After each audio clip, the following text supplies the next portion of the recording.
Hi Marisol, Tammy here.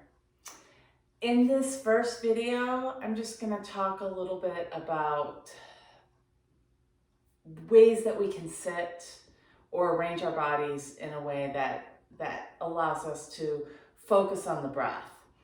So you'll see that for most yoga classes, if you come in, we sit on the ground and we sit in various ways. You'll probably see pictures of people in what's called lotus pose with their legs up like this, but none of that is really necessary. That's all dependent on the shapes that we have in our body, that we make in our bodies when we move throughout our day.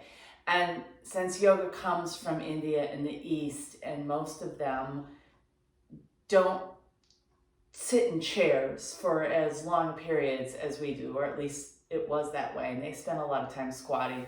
There's just more, they have more useful range of motion in their hips because they use it more than we do. So all of that is just to say, if you sit on the floor and it's really uncomfortable, your knees hurt, and you find that you're like this, and to sit up straight, it's really uncomfortable. The primary thing you can do is, and I have all these fancy things in here, but you don't need anything fancy, a blanket or a pillow, right, that you could stick underneath your butt to lift your hips up a bit. And what that does is it gives the pelvis a little more room to move without the back and the legs keeping it there. So it gives it a little more room to move, and the pelvis can sit up slightly higher than the knees. That doesn't mean that your knees have to be down or that you even have to have your legs crossed. Maybe your legs are out, or one leg's out, or the soles of the feet are slightly together. Just somewhere that you can sit where there's a little bit less pulling or work in your lower back. That sensation of being able to release. And all that is to say that you don't even have to sit on the ground, right? Lots of people sit in chairs. You'll lose my head here, but, right? You can always sit in a chair. And the same thing, you'll sit kind of forward. It's a slight feeling that your hips come forward just a little bit. And not so that you're leaning forward, but that we have this internal balance between the lower back lengthening and the lower belly, kind of the pubic bone area, lifting up, right? So it's kind of this teeter-totter action. If your pubic bone dips down, then probably your lower back has to, or is not supported in a way from the inside that allows us to sit up longer, for longer periods of time, okay? So that's the first part, finding a seat that works for you. And I'm just gonna sit because that's easiest for me in this frame of the camera.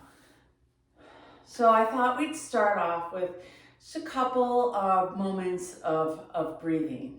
And that's where that seat comes in really handy, especially since we're starting in a seat this morning. Or whatever time you're practicing. For me, it's late-ish morning right now. And so when you find your seat, give yourself, maybe shrug your shoulders up, right? Like when you get there, if it feels like, oh, I'm really stuck, then move around, find another seat. If you get there and you're like, okay, maybe I just need to make some minor adjustments and then I can be here. I can begin to notice and not be so distracted by all of this. There's always going to be this distraction, but we want to see if we can begin to dissolve some of this, right, outer distraction. And then let your hands come to your belly, just somewhere where it feels, that they can settle, that they can feel your belly and your shoulders don't have to work to hold your arms in a certain place. You can always close your eyes. I find that closing the eyes takes that sense of vision out. The external vision, and then what is it that you notice? Maybe you notice the texture of your clothes underneath your hands. Can you breathe in and out through your nose? So that's the first thing to notice. How does that feel? Doesn't have to be really deep or full. Just notice. The lips closed. So this will also help. Nasal breathing will help the nervous system begin to shift into a more balanced state. There's all this research done physiologically about that, but nasal breathing, if that's available to you. So as you breathe in and out through your nose, notice. Do you feel the breath underneath your hands without pushing it there? And if you don't, that's okay too. Notice where it is that you feel the breath. If you don't feel the breath underneath the hands, just allow the hands to be, feel the sense of your hands on your body. The sense that your hands are touching you in a way that's gentle and kind.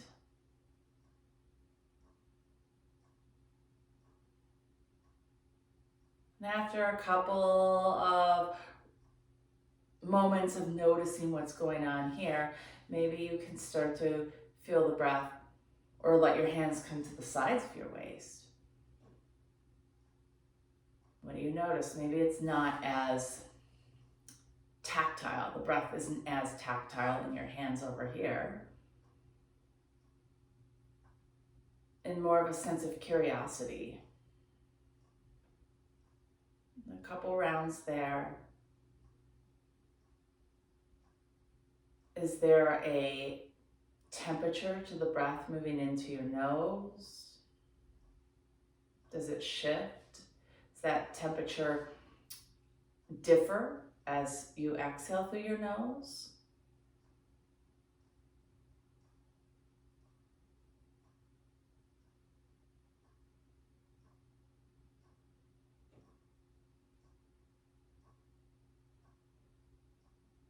Maybe even think about your breath as water and your body as a sponge.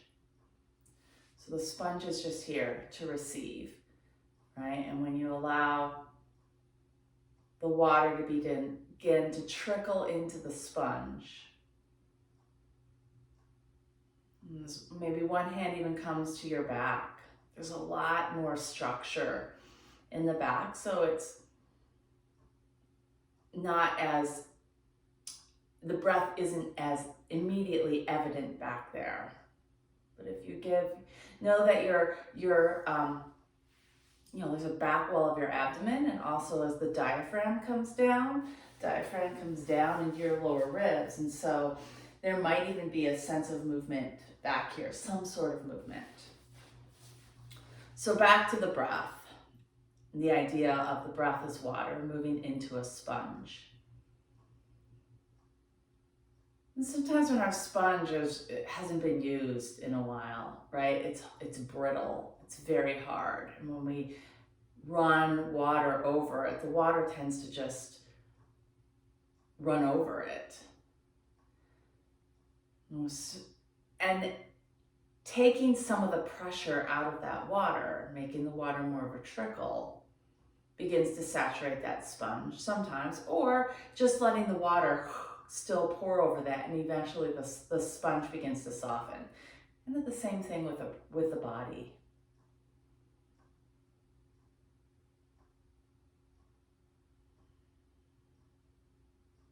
Where are there still ridges of hardness, of dryness even?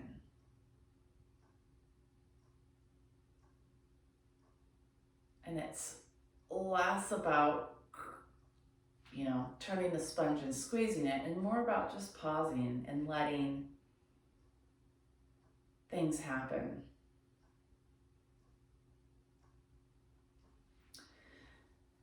And then you can bring your hands up to the sides of your ribs, or even like this, because sometimes the wrists get a little bit finicky. here and the shoulders. So you can always do it like this with a little touch of your hands on the sides of your ribs. And now notice, do you feel a widening of your breath?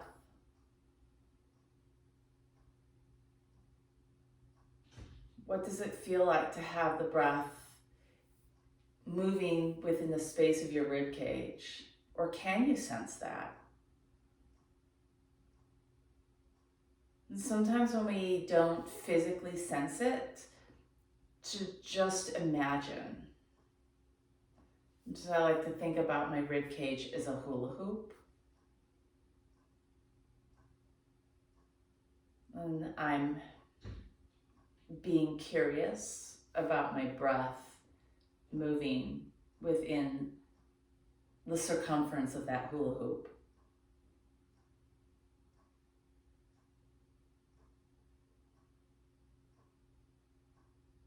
What does that feel like?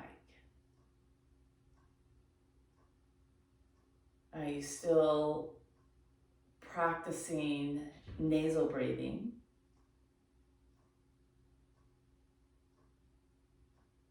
Can there be a quietness to your breath? That doesn't mean that it's silent. It might be.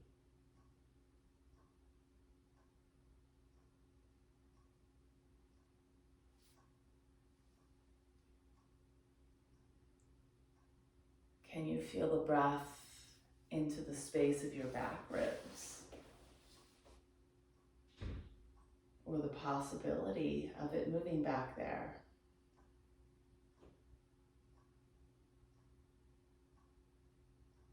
Letting go or practicing the art of letting go of preconceived notions of, or noticing the conversations that happen.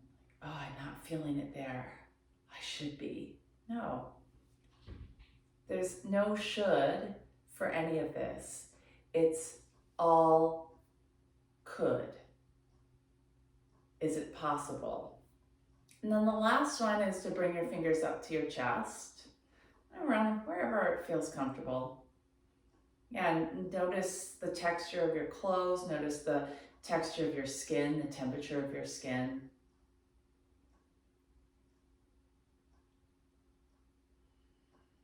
And I find for me that this breath, feeling the breath up here, is more of a reaction or a residual of the breath down lower.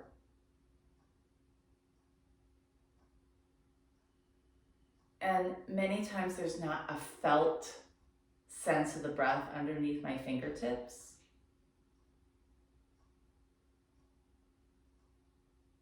It's more an imagined sense of the breath. And my fingertips here just remind me that the outer body, like the chest and the throat, are secondary respiratory muscles. And sometimes when we get tense, right, or when we tell kids to take a deep breath, they go like this, right? And that's from their chest. And we are sometimes unconscious with really high, shallowish breathing, and just bringing the fingers here and pausing to invite a sense of softness, of kind of draping of your collarbones, of your skin here. And even sometimes we don't even realize how much tension we have right here in the sternum. This is a joint in the sternum and the rib cage. And so just depending on how I feel, if I'm feeling really vulnerable, sometimes I just softly use my fingers and massage. Sometimes I softly use my fingers and do a little tapping. Just like this. I keep the breath going. A little tapping to tell my nervous system, you know, this is what's happening, but I'm not telling myself. Tell your nervous system. And you can if you want. to that it's safe, that you're in a safe place.